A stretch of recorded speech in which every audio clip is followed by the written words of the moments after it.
PTI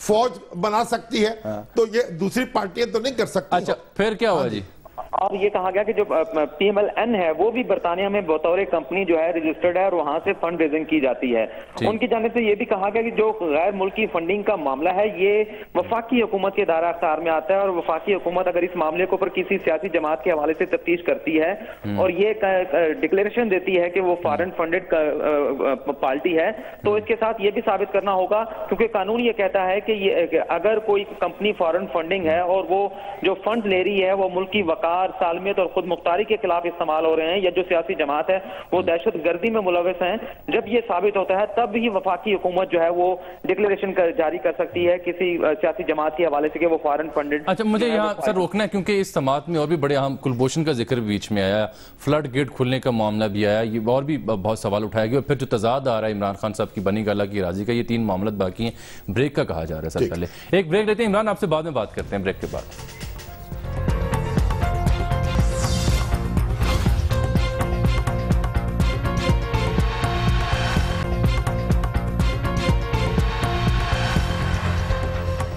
welcome back ناظرین. شام صاحب پارٹی فنڈنگ کیس میں سپریم کورٹ نے 2 اہم سوالات اٹھائے جو پی ٹی آئی کے وکیل ہیں ان کے سامنے. کہا کہ کیا انتخابی قانون میں یہ بتائیں کون سے اثاثے ظاہر کرنا لازم ہیں. دوسرا کہ انکم ٹیکس قانون میں پاکستانی شہری کا بیرون ملک اثاثے ظاہر کرنا لازم ہے یا نہیں. لیکن عمران اس کو آگے بڑھا رہے تھے، بات کو رپورٹ کر رہے تھے. تو پھر عمران کیا جواب دیا ان دونوں سوالوں کا پی ٹی آئی کے وکیل نے؟ کلبھوشن کا ذکر کیسے آیا؟ جی یہ جو ابھی آپ نے ٹیکس ریٹرن کا ذکر کیا ہے ویلتھ جو ہے اثاثے ظاہر کرنے کے حوالے سے یا انکم ٹیکس ریٹرن کے حوالے سے، اس کے اوپر تو عدالت نے نعیم بخاری کو یہ کہا ہے کہ کل آپ اس کے اوپر اپنا موقف پیش کریں. کلبھوشن کا ذکر کیسے آیا؟ جب انور منصور جو ہیں غیر ملکی فنڈنگ کے حوالے سے یہ کہہ رہے تھے کہ یہ اس معاملے کے اوپر وفاقی حکومت جو ہے وہ تحقیقات کر سکتی ہے، لیکن اس سے ساتھ یہ بھی ثابت کرنا ضروری ہے کہ وہ جو فنڈنگ ہے آیا کہ وہ سیاسی جماعت اس فنڈنگ کو ملکی خود مختاری، وقار، سالمیت یا دہشت گردی میں تو کہیں استعمال نہیں کر رہی.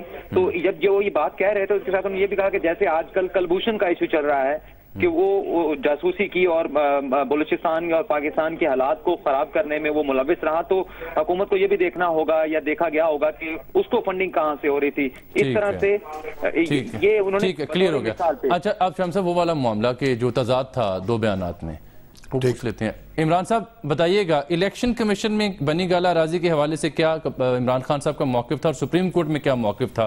کوئی تضاد محسوس ہو رہا ہے، ایسا ہے؟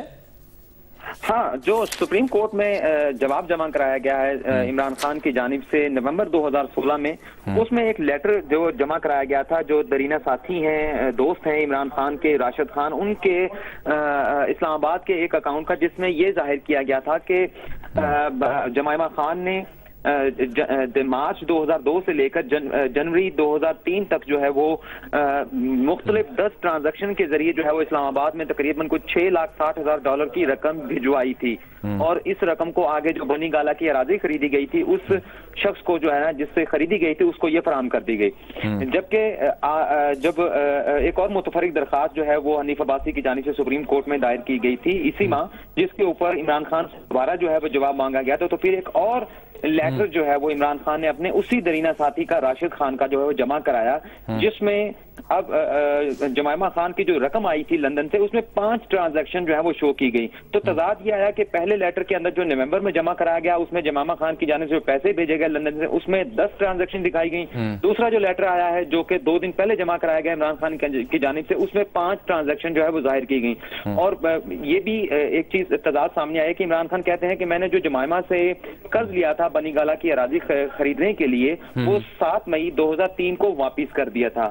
لیکن جو کل کا لیٹر ہے جو راشد خان کا ہے، جو عمران خان کے اپنے بیان حلفی کے ساتھ جمع کرایا ہے، وہ لیٹر یہ بتاتا ہے کہ جب عمران خان نے 7 مئی کو وہ رقم ادا کر دی تو اس کے بعد بھی ایک ٹرانزیکشن جمائمہ خان کی جانب سے 20 مئی 2003 کو بھی ہوئی اور 29 جولائی 2003 کو بھی ہوئی، اور تقریباً جو ہے 2 ٹرانزیکشن کے ذریعے جمائمہ نے $1,20,000 پاکستان بھجوائے. تو تضاد یہ سامنے آتا ہے کہ جب قرض کی رقم ادا کر دی گئی تو پھر جمائمہ کس مد میں $1,20,000 جو ہے وہ پاکستان بھیجے. چلیں ٹھیک، بہت شکریہ عمران وسیم صاحب. دیکھیں جتنے یہ نقطے ہیں اب ظاہر ہے کہ سپریم کورٹ کے سامنے پیش ہو رہے ہیں، الیکشن کمیشن کے سامنے پیش ہو رہے ہیں، تو ہمارا تو موقف ایک اصولی رہا ہے. پاناما کیس کے معاملے میں بھی ہم نے کوئی زیادہ جرا نہیں کی تھی, زیادہ کوئی اور اس لیے اس معاملے میں بھی یہ فیصلہ جو متعلقہ ادارے ہیں ان کو کرنا چاہیے. جو دلائل وکلا دے رہے ہیں وہ سامنے آ رہے ہیں, ان کا جائزہ جو دوسرے ہمارے بھائی بند ہیں وہ لیتے رہیں گے عدالت کے باہر. ہم تو صرف عدالت کے فیصلے کا انتظار کریں گے. لیکن ایک اور رپورٹنگ کریں گے کہ ایک بڑی بات بنیادی ہے, وہ یہ ہے کہ آپ یہ نہیں کہہ سکتے کہ اس سے پنڈورا باکس کھل جائے گا, یا فلاں بھی یہ کر رہا ہے, یا فلاں بھی یہ کر رہا ہے. حضور حسین نواز صاحب یہ بھی کہہ سکتے بھائی یہ 400 آدمیوں کے نام آئے ہیں پاناما کیس میں, یہ میرے پیچھے کو پڑ گئے ہیں, باقی کا تو پتہ ہی نہیں کون آدمی ہے. ٹھیک ہے, تو یہ جو بھی کہتے جو آ جائے گا نا کھڑکی میں اس سے حساب ہوگا. یہ تو ایک بنیادی بات ہے.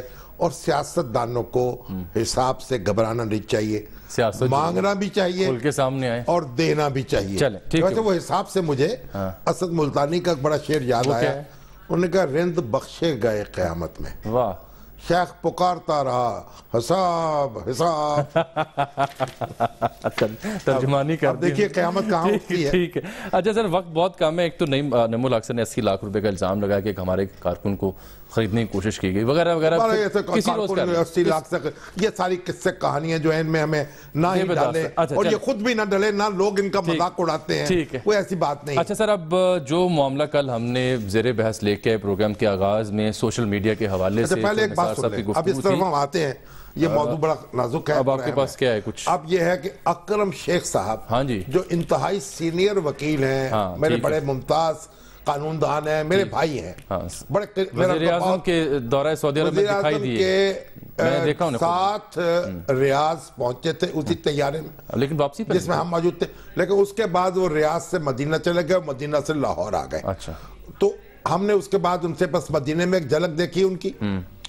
اب ان کے بارے میں یہ ہمارے کئی بھائی بندوں نے یہ بات کہی کہ یہ سپریم کورٹ کا جج بنا کر ان کو وہاں نواز شریف صاحب نے پیش کیا.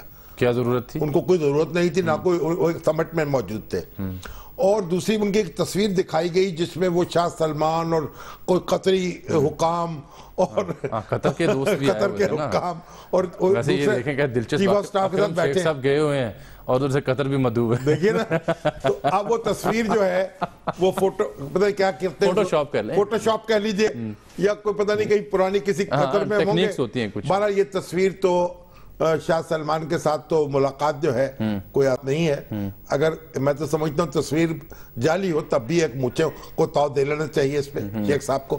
لیکن بہرحال وہ اب پیمرا کی دعائی دے رہے ہیں, شکایت درج کرا رہے ہیں, یہ کہ بالکل افسانے گھڑ کے چلے انہیں شکایت ضرور دینی چاہیے, ان کے بارے میں پیش کر دیے گئے, کیونکہ ہم نے ان کو کئی ایسا چیزیں کرتے نہیں پایا.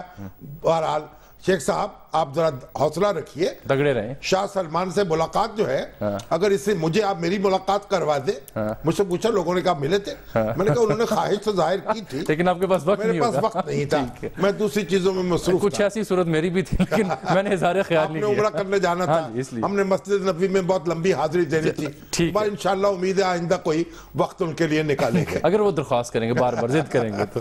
سر ایک بریک کا وقت آن پہنچا اور پھر وہ سوشل میڈیا کا موضوع جس میں کچھ دوست ہیں سوشل میڈیا صارفین, ان کو زیر تفتیش رکھا گیا, ایف آئی اے والے دوست اٹھا کر لے گئے. وہ کیا معاملہ تھا, کون دوست تھے, آپ کی ملاقات بھی کروائیں گے ایک بریک کے بعد.